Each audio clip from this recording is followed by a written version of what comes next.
You know how people use John chapter 3 verses 14, among other scriptures, in ignorance of his detailed prophecy and deeper meanings, to paint Jesus as Satan? Let's read it. John chapter 3 verses 14. Just as Moses lifted up the snake in the wilderness, so the Son of Man must be lifted up. This one verse alone has so many golden nuggets, right? Number one, Jesus prophesied his death by crucifixion. Number two, Jesus was comparing the flesh to the serpent. Number three, Jesus was prophesying the ascension process, or spiritual progression, overcoming, or glory to become Philadelphia. And it's still so much deeper than that, right?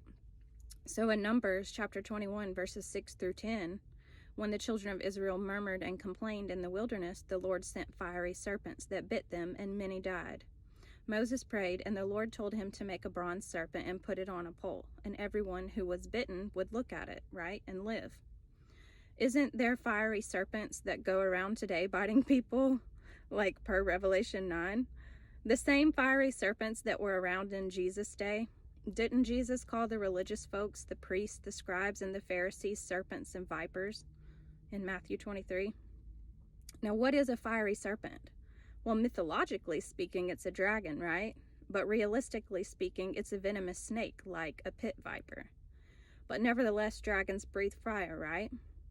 And Proverbs chapter 18 verses 21 says that life and death are in the power of the tongue, right? In James chapter 3 verses 8 through 12, it's bitter cursing, right?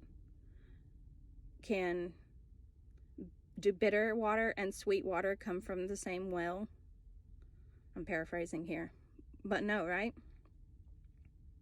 Again, this goes back to Revelation and again Exodus, the bitter water and the sweet, like we're seeing a reversal going on, okay? So they speak bitter cursing, right? Condemnation, hellfire, right? And these religious people, they ruled over the people, right? The religious leaders, they ruled over the people, much like Pharaoh and the Egyptians, which was called the house of bondage, just as the old covenant is called the house of bondage, per Galatians chapter 4 verses 22 through 30.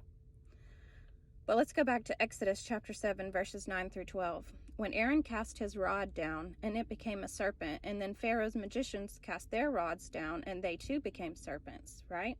However, Aaron's rod swallowed their rods, right?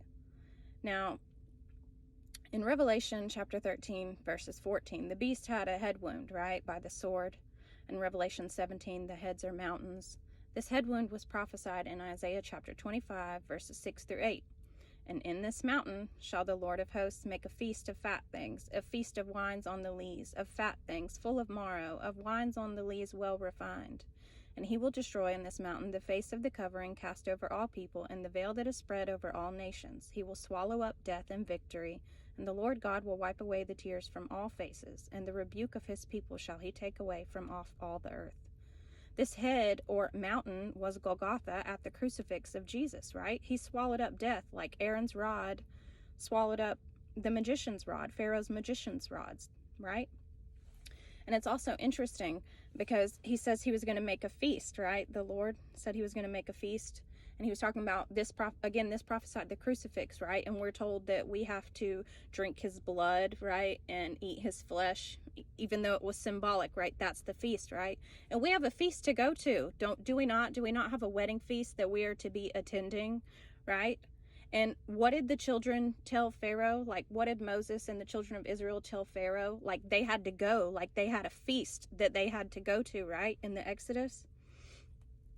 So he also tore the veil of the temple in two, right, at the crucifix, and it talks about here how he was going to destroy the veil. He also tore the veil of the flesh, right? Okay.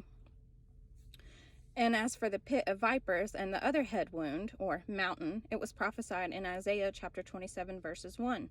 In that day, the Lord with his sore, great, and strong sword will punish Leviathan, that piercing serpent, and even Leviathan, that crooked serpent, and he shall slay the dragon that is in the sea.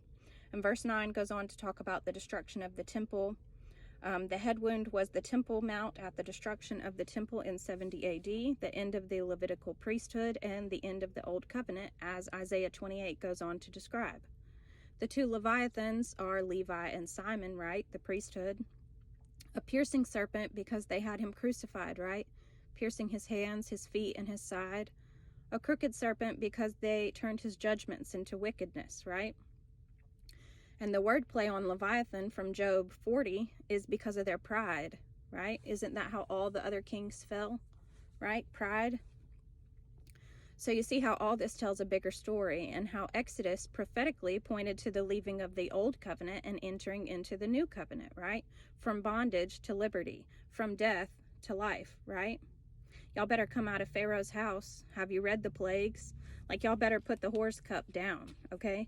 Deuteronomy 32 verses 5. Their wine is the poison of dragons and the cruel venom of asps. Now, we hear how lambs and sheep, right, are immune to snake venom. But this is even better, okay? Especially since they like to call Jesus a snake. Have you ever heard of the eastern king snake?